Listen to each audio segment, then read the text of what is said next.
Get ready for the Smackdown! Get ready for the Smackdown! Hi there, and welcome to the second episode of Smackdown. I'm your host, Troy Burrs, along with co-host Josh Gaddy. Good evening. Okay, so today we're going to be addressing Jeremiah's second video against candidate St. Jax.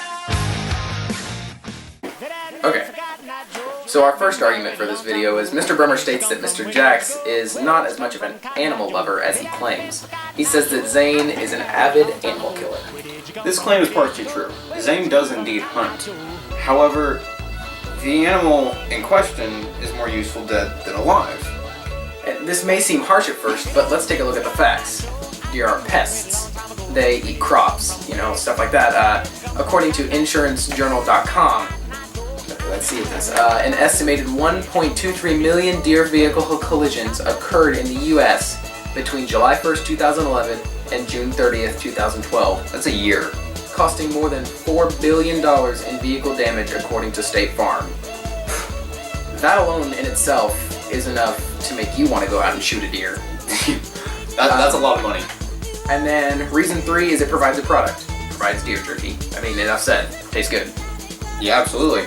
I mean, you got food, you got getting rid of the crops, and you got the damage and lives that it's costing us.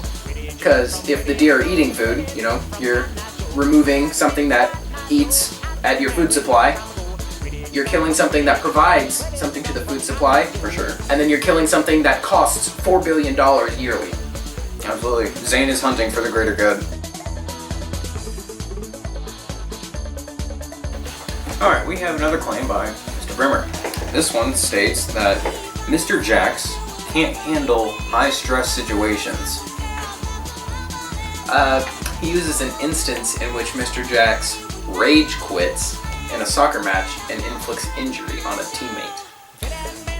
Judging from the picture that Jeremiah posts or claims that he has, it looks like a normal throw-in.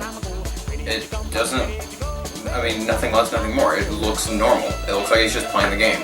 Yeah, it looks like a typical throw-in, and judging by angles and distances alone, you can infer that Mr. Jax is not facing the direction that the bench is located at, 3 feet away from the sideline where Mr. Jax is standing. It just doesn't make any sense. This claim is false. You can just tell by the facts that are shown. Jeremiah's claims are not facts. It is false. It is false.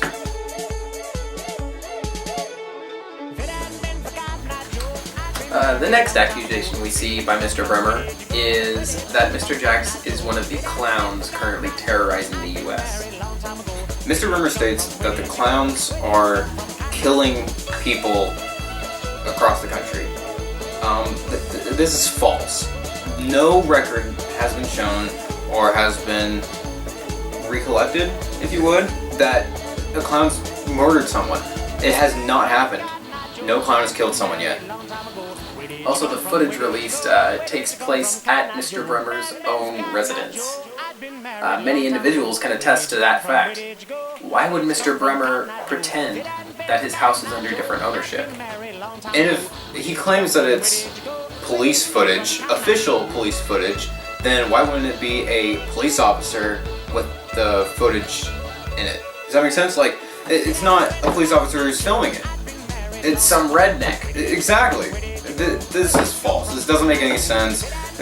Zane Jax could not be a clown, and the video does not show that whatsoever. This is false.